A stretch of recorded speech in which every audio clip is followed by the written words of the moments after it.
I want to do something a little bit different today, and that I want to try and finish today.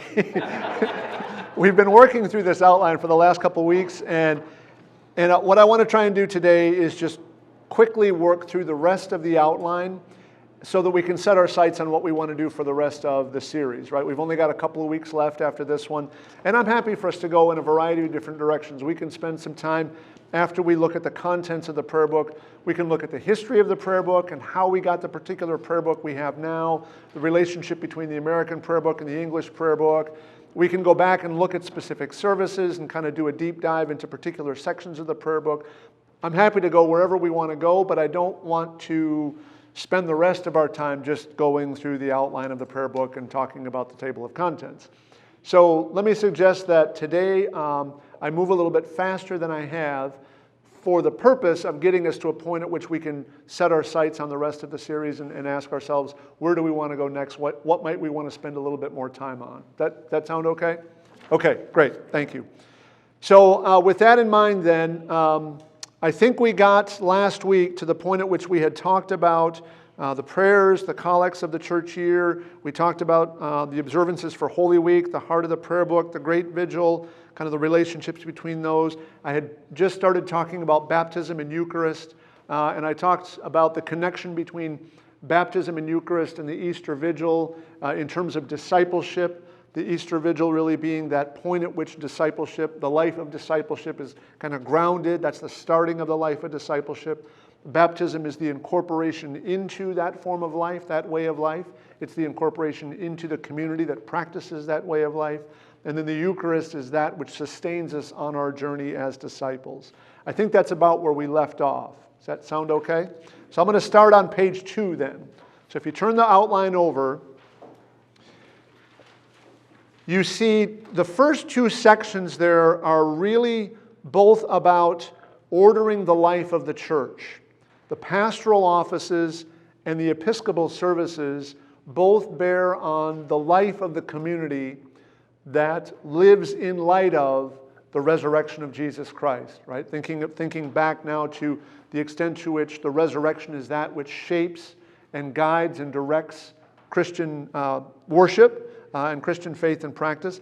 The pastoral offices and the episcopal services are designed to help the community orient itself and order its life in a way that will allow it to be most effective. So the pastoral offices really deal with the day-to-day, week-to-week, month-to-month, year-to-year cycles of our lives, right? When will we need prayer within the context of our life as it unfolds? Baptism obviously is part of that. Confirmation is found here as well. There's a commitment to Christian service for those who are called to a particular ministry and may want the blessing of the church for that, or who the church may want to recognize and to bless and to send on their way. We've got the celebration of marriage here. We've got, I mentioned a couple weeks ago, baptism is different from Thanksgiving for a child, the birth of a child. There's Thanksgiving for a child right there. Then we have the rite of reconciliation, which our Roman Catholic sisters and brothers would call confession. That's something that's still available. In the Episcopal Church, ministration to the sick, ministration at time of death, and then burial. And the thing I want to say about all of these is that every one of these situates the events of our lives within the context of the life of the church. In other words, as a Christian, you are never on your own, right? The celebration of a baptism, I mentioned last week, is never just about what's happening to the individual being baptized. It's happening to the whole community. Anytime a new member is brought into the body, the whole community is transformed. Similarly, anytime 2 members of the church are joined in marriage, the whole community is transformed, right? A marriage is never just a matter of 2 people coming together and this is just happening between the 2 of us. Oh yeah, and we're going to say some prayers so that God might show up and bless our marriage or something like that. No. It is an event within the life of the church. It is an event that shapes the life of the church by setting apart these 2 people in this particular way so that they might exercise a particular ministry to one another and to the church. And the whole church kind of watches that and says, we recognize that, we affirm that, we bless that, we give thanks to God for that. This is part of our life together. Similarly, with reconciliation, with ministry to the sick, with burial, every one of those acts is something that we should think of as being part and parcel of the day-to-day, month-to-month, year-to-year life, not only of us as individuals, but of the life of the church as a whole. So all of this is really just another way of saying that the pastoral offices remind us that Christianity is a team sport, right? It's never a matter of you're having your life of faith and you're having your life of faith, and each of us individually kind of going off and doing our own things. Each of these services help remind us that we are always to be drawn back together to share in relationships that allow God's grace to be exchanged between us, right? Because one of the things that the prayer book testifies to consistently, albeit kind of indirectly, is that that's where God's grace is to be found. God's grace is to be found in the relationships between the members of the body, right? God's grace is right. It's not just that you have a special relationship with God and you have a special relation. We share our relationship with God with one another. And that's one of the principal means that God's grace is made available to us. Andrew, is that the idea that so there's a service for blessing the civil marriage? Yeah. My take on that after listening to you is that that's the church saying, hey, you didn't show up in Big Top or in Chapel like that, but right. we still want you here. Yeah, absolutely, right. Or if someone, if there's a couple that are married before they profess faith, and then they become Christians, and they're like, you know what, it'd be really nice to have God's blessing on our marriage. We got that. We can do that. You're married already. You know, I mean, legally you have affected that relationship within the context of the laws of the state and the blah, blah, blah. But we recognize that there is something distinct about what the church does there that the state is not going to do. And it raises, I mean, just that whole, the presence of that service. This is where we start bumping into kind of the way in which we understand, you know, what is marriage theologically. The presence of that service suggests something important about the way the church thinks about marriage. Is marriage primarily a sacred institution, or is it primarily a secular institution, right? Is it primarily something that the state affects, and then the church just kind of waves its hands over it and gives it a blessing and says, okay, good luck with, you know. Or is it primarily something that the church does, that the church has more or less given to the world as a gift and said, look, this is how human relationships should be ordered. Y'all need to think about this. And then the state has come alongside and said, okay, we can help with that. Where is the proper understanding of marriage to be found? Is it in this form of life that is articulated here, or is it another form of life that is not bound by these same parameters? In other words, another way of putting this would be to say, is marriage a contract or is it a covenant? So I'm assuming that was something added in modern day? That wouldn't have been... That's right. Yeah, that's right. So all of those, I mean, the only kind of the point that I'm trying to drive home here that you've heard me say before is that all of those services are intended to remind us as we go through the stages of life, as we go through the seasons of life, that we never walk alone. Right? We always belong to the church, and our lives belong to the church. And it is by virtue of the fact that we belong to the church that God's grace is made manifest to us in and through the relationships we share with the church, which is why the ministry of all believers is so important, and why the mutual ministry of all those who are members of the body is such a big deal in the Episcopal Church. Because we believe that it's not just the clergy who minister to the laity. We believe that it's every member of the church who ministers to every other member of the, each in different ways, right? Not everybody is called to ordination. Not everybody is called to marriage. Not everybody is called to every ministry, but everybody is called to some ministry. And together as the body, we all get it done. Thoughts or questions just about that section or that idea or that particular way of approaching things? Yeah, go ahead. I was at a funeral in the Catholic Church last Saturday.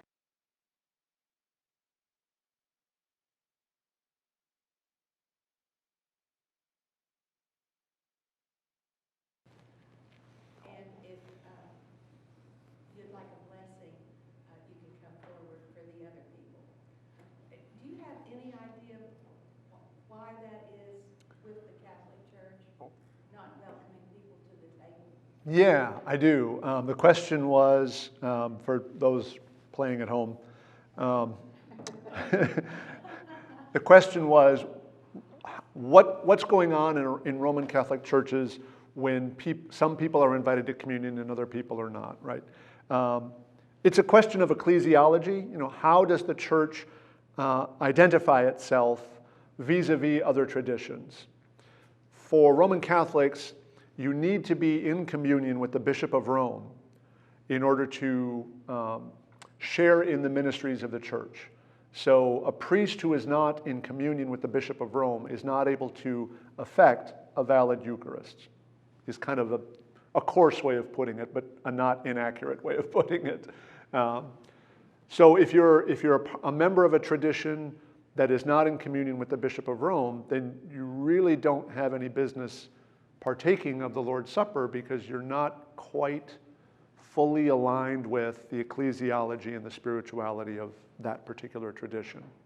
It's a question of kind of sacramental order and how we understand where the church begins, as it were, and where the church ends, so to speak. What are the boundaries of the church relative to other traditions and relative to the world and relative to the state and relative to, amongst all the communities within which the church is situated, how does the church identify itself and set itself apart from those other identities and say, we're not the state, and we're not this, and we're not that, and we're not whatever. And our life is governed by these parameters, and therefore, within this sphere, we do this, but outside this sphere, we wouldn't do this kind of thing. So it has everything to do with the way in which the Roman Catholic tradition has articulated its identity vis-a-vis other traditions and vis-a-vis the world. So, Rob, please. I just wanted to say some non-Roman denominations practice that too. Yeah. I think the Missouri Synod. That's right. And then the Church of Christ, not the Church of Christ Congregational, but the kind of country Texas church.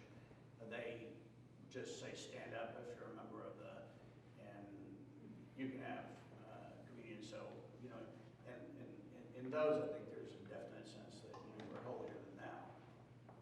Yeah, the Roman Catholics are by no means, as Rob has pointed out, the Roman Catholics are by no means the only ones to do that. Some of the Eastern Orthodox traditions will do that as well. And is there historical precedent? Is that a new thing or is that an old thing? Well, actually, it's a very old thing. It's a very old thing. It used to be, I think I mentioned this a couple of weeks ago, that back in the day, when people were coming into the church, if you had not yet been baptized, you would attend the first half of the service, the liturgy of the catechumens, and then when the service got to a particular point and it was time for communion, all the catechumens were dismissed. You don't participate in this till you're baptized. And then after that, once you have been baptized, once you have been joined with Christ, then it makes sense for you to partake of the gift of the Eucharist, because you can't really participate in Christ through the Eucharist without being joined to Christ through baptism. That's right. That's right. That's right. That's exactly why within the context of our canons and the prayer book, our stance is if you have been baptized, if you have received the administration of water with the Trinitarian name, all of that good stuff, then you are joined with Christ. We recognize the validity of your baptism and we welcome you to the table. Yeah. Okay, let me plunge ahead because that question actually kind of takes us to the next section, believe it or not. Episcopal services. Ordering the life and ministries of the church. How do we go about structuring our life together? Are there particular offices and particular ministries that are useful to the church as it seeks to live its common life? Well, indeed there are. We need bishops, we need priests, we need deacons, we need people who are called to ministry but not necessarily to ordination, and we need ways of recognizing the distinct character of the life to which those who've been baptized and those who are sustained by the Eucharist are called. And that's really what this section is about. You will notice that the ordination of the bishop is kind of front and center. There's a theological reason for that. There's an ecclesiological reason for that. We do that because the image of the church that goes back all the way to like the apostolic period, right, the first couple centuries of the life of the church, the image of the church is the bishop celebrating the sacraments, surrounded by the other clergy and the people. If you were to say to a Christian in the 2nd century, what does the church look like? That would be their answer. It looks like the local gathered congregation with the people who have been designated and appointed and consecrated to kind of represent the ministry of the whole body, celebrating the sacraments, surrounded by the people. So the ministry of the bishop is of a special importance to us. Not surprising, given that we are an Episcopal church, right? That's the word that shows up in the New Testament that we've translated as bishop. Priests then find kind of the logic of their ministry to some degree as an extension of the ministry of the bishop, right? Priests serve under the direction and guidance of the bishop. And then deacons have a somewhat distinct ministry vis-a-vis priests and bishops. The office of the deacon has undergone some transition probably within the last 50, 75 years or so. Historically, we've kind of treated deacons as kind of junior priests. I'm putting that a little provocatively. But there was a time when, if you kind of were at church all the time, and if you were assisting in worship all the time, and if you were reading the lessons all the time, and if you were helping with communion all the time, well, let's ordain them and call them a deacon, and they'll read the gospel and they'll help with the administration of the chalice, and they do most of the stuff that priests do, but not quite. So they're kind of like, And then more recently, we have put more of an emphasis on the role of a deacon as one who is primarily called to serve the needs of the world and to help the church understand the needs of the world and to help the world receive the gifts and ministries of the church. So more recently, the office of the deacon has become kind of a transition, as you were, between the church and the world. The deacon is the one who helps bring the needs of the church to the awareness, or bring the needs of the world to the awareness of the church. Hey, this is going on in our community and we need to respond to this. And then helps coordinate the ministries of the church in response to that particular need. We're going to go out and feed some hungry people. We're going to go out and take care of some homeless people. We're going to go out and do this thing and extend the ministries of the church to the surrounding community. So the days when the deacon pretty much had an exclusively liturgical role and was doing some of the stuff that the priest did, but not all the stuff, and that was pretty much the extent of the deacon's ministry, that's not so much the case anymore. Now it's the expectation that the deacon has, I think the language is a full and equal order, but a distinct order. Deacons are not called to the same ministry as priests. Deacons are called to different work. They're called to serve more as a connection between the church and the world, whereas the priests help the bishop order the inner life of the community, and nourish people and teach people and sustain people and help to order the ministries of the church so that the church can respond to the needs of the world, which the deacons help with. So Mary Ruth and then Rob. What is the role of the archdeacon? Yeah, an archdeacon is someone who is, that's kind of a distinct office within the life of a diocese. That's not something that you're going to have typically. You don't find multiple people, right? The archdeacon has kind of elevated administrative responsibilities within the context of the life of a diocese. So it's more of a functional designation than it is a theological one, if you will.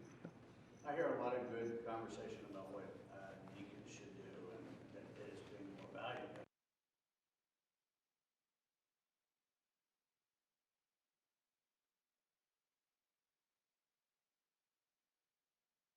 And is that because they've already decided that he's going to be a priest and this is just, Yeah. It doesn't seem like, it's like a 9-month job and it doesn't seem like we're evaluating that much. Yeah, it is. There's actually quite a bit of conversation going on about that right now. What Rob is asking about is the practice in the church of first ordaining people to the diaconate before ordaining them to the priesthood. And historically, well, within recent history, we've called that the transitional diaconate, to distinguish it from the vocational diaconate. Someone who is called to be a deacon is trained and is formed and then is ordained in a different way than someone who is called to be a priest. So someone who is trained and who is called to be a deacon is trained as a vocational deacon and then is ordained as a vocational deacon, and then they're done. They're good to go, right? Ready to start their ministry. The idea of the transitional diaconate is, historically speaking, within the broad scope of the life of the church, more recent, and was kind of intended for people who were tracking towards priestly ministry to get their feet wet in the shallow end of the pool, so to speak, before diving. And more recently, there have been a number of people who have said, what are we really doing there? What purpose does that serve? It doesn't really seem like it's consistent with our ecclesiology. It doesn't seem like it's consistent with our understanding of the diaconate and the relationship between the diaconate and other ministries. Why don't we just ordain people to the priesthood right away? and just get them going.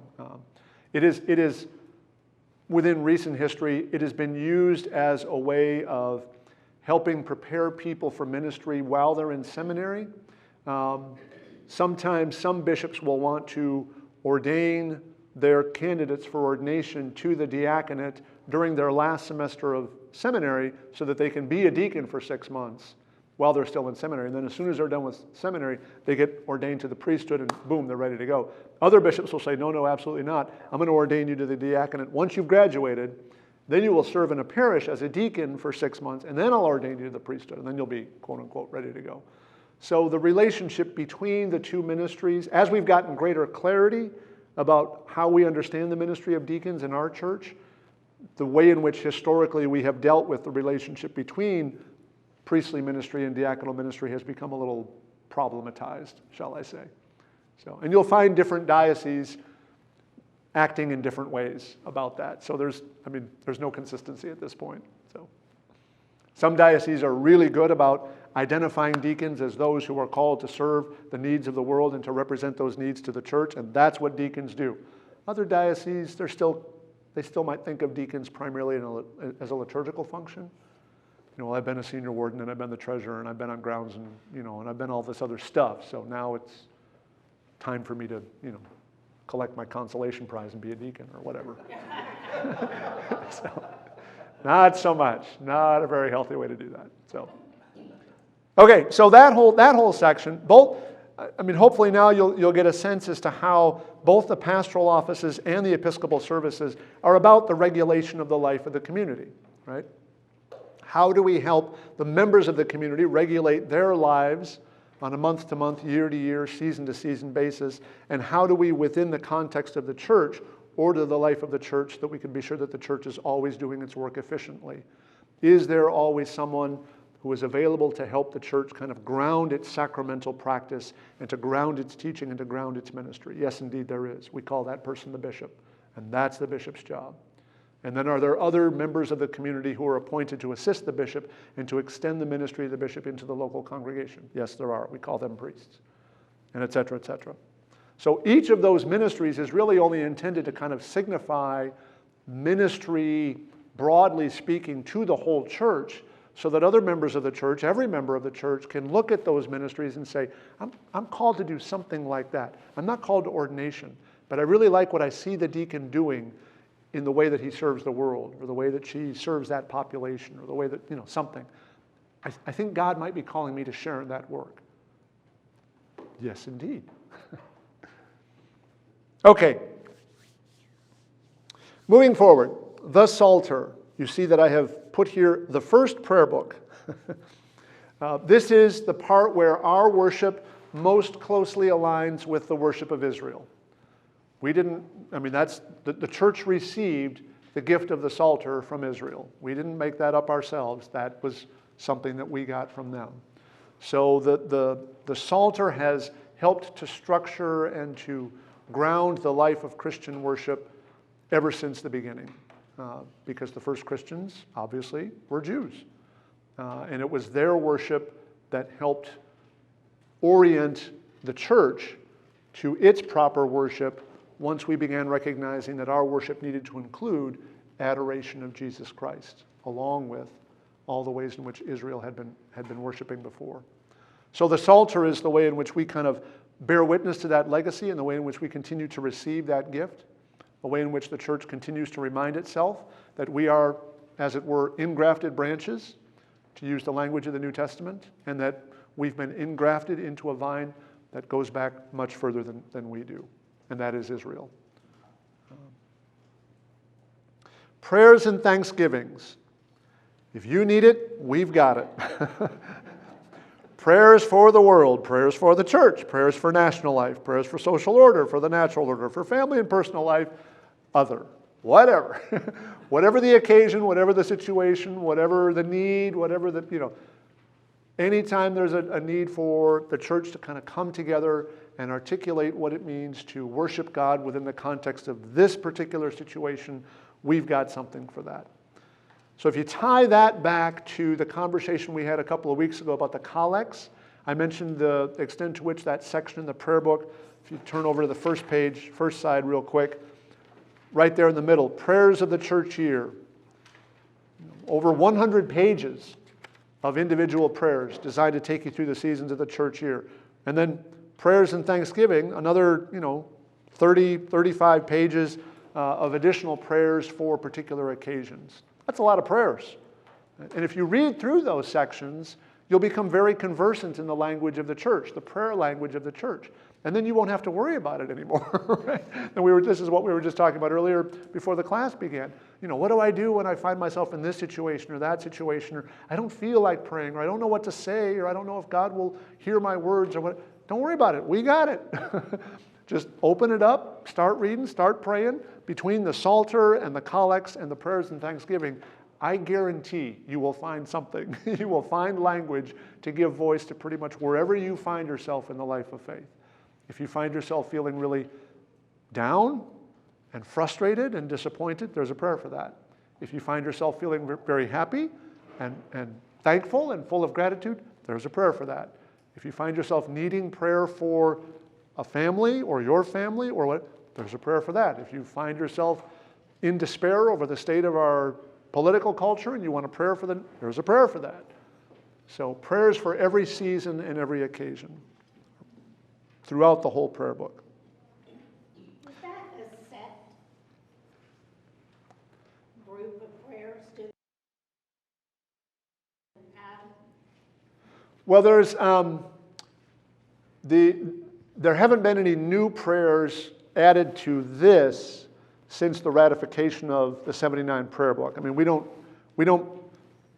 not able to kind of take stuff out of the prayer book and put stuff or add to or whatever like that, because that pretty much involves a revision. That requires revision of the prayer book. And if you're going to do that, that's a long process. But if we want to recognize additional prayers for appropriate use in the church, then yes, there's ways of doing that. And there are other resources other than this that have been recognized and authorized for use in the church. So you've got lesser feasts and fasts, prayers and collects, observances for the whole church year. You've got enriching our worship. You've got supplemental liturgies for this occasion or for that occasion, whatever. If the church recognizes a need for some new pastoral response to something that isn't in here, we can develop that without having to change this whole thing. Okay, and then the rest of this, an outline of the faith, historical documents, that kind of, those two sections right there, that whole part of the prayer book from basically 844 all the way through the end of the catechism is the closest we get, apart from the liturgy, to articulating what you might call an episcopal theology, right? Now I said apart from the liturgy because Episcopalians will say that most of our theology, the kind of the heart of our theology, is not really in our catechism. Our catechism is kind of a shorthand way of distilling what's actually articulated in the liturgies themselves. So if you really wanted to do a study of how Episcopalians think about the sacraments, you wouldn't really go to the catechism itself. You could start there. You can get kind of a few helpful pointers and get a few directional signals and, okay, well, these are the kinds of questions that I want to ask. But if you really want to do that, then you got to pretty much go to the sacraments themselves. Let's look at baptism. What does the service of baptism say? What do the Eucharistic prayers say? How does the language of the service of marriage and the language of the service of ordination and the language of the service of unction, how do those all relate to one another in a way that gives us a kind of a general sense of how we think about what a sacrament is? The catechism serves, the outline of the faith, serves as a distillation and a concentration, and in some respects, without wanting to make this sound bad, a simplification of the theology that's kind of woven throughout the rest of the prayer book. So if you wanted to kind of get a start on a question about, well, how do we think about baptism? There is a question about that in the catechism. What is baptism? What is Holy Eucharist? What is the Episcopal office? What do we mean when we say that God has saved us? What is salvation? All of that stuff is outlined in an outline of the faith. The historical documents then serve as kind of the backdrop against which, or within which, or out of which, the outline of the faith and really the whole prayer book emerged. So this ties us further back to previous articulations of the prayer book, previous articulations of the faith of the church, the practice of the church. All of that stuff in the historical documents is intended, once again, like the preface, right? Remember several weeks ago we talked about the preface, and I suggested that the preface, the prefatory material at the very beginning of the prayer book, is intended to remind us that we find ourselves squarely within the great tradition of Reformed Catholicism, right? Same thing here. All of this stuff is intended to remind us that everything that we've got here is received as a gift that we've been given from Israel, from the broader church, from the great tradition of Western Christianity, and in some respects Eastern Christianity as well. All of that context is outlined right here, and again in a very kind of concentrated and distilled form. So the creeds that we say every Sunday, Nicene Creed, Apostles' Creed during the daily office, etc., those creeds to some extent can be read alongside the creeds of the Council of Chalcedon and the Creed of Athanasius as a way of further elaborating what it is we're trying to say when we say the creeds. You've got the original 39 articles there.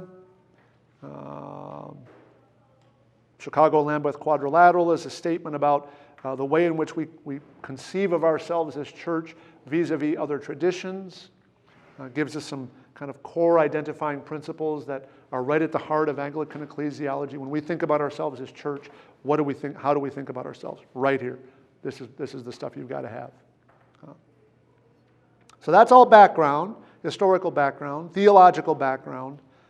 And then that last section we've talked about a little bit already, but just to kind of put a fine point on this, coordinating the canon and the calendar. This is where we bring the scriptures and the worship of the church together. How do we bring the scriptures into the regular worship of the church, the daily office, weekly Eucharist, etc.? How do we align those in a way that give us a chance to really go deep into the biblical witness and let us hear the whole story of God's salvation history?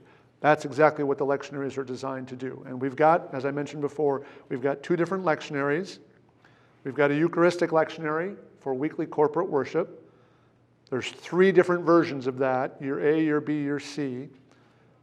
And then there's the daily office lectionary. That's for Monday, Tuesday, Wednesday, Thursday, every day of the week. And where there's two versions of that, year 1 and year 2.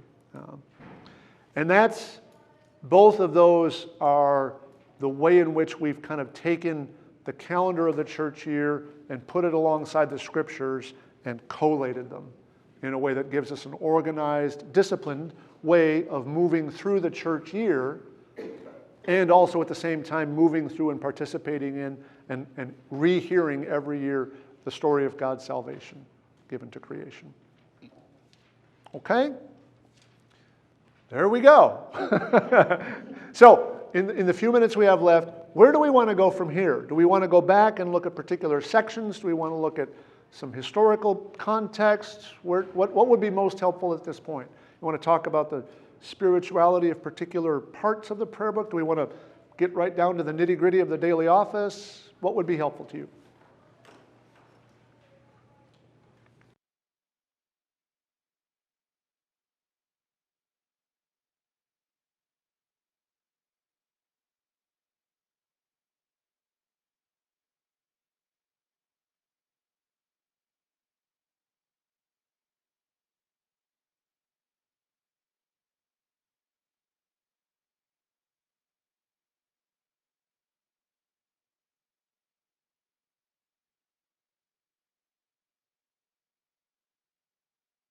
So thinking a little bit about the office and how we approach the office in a way that doesn't turn the office into just a chore.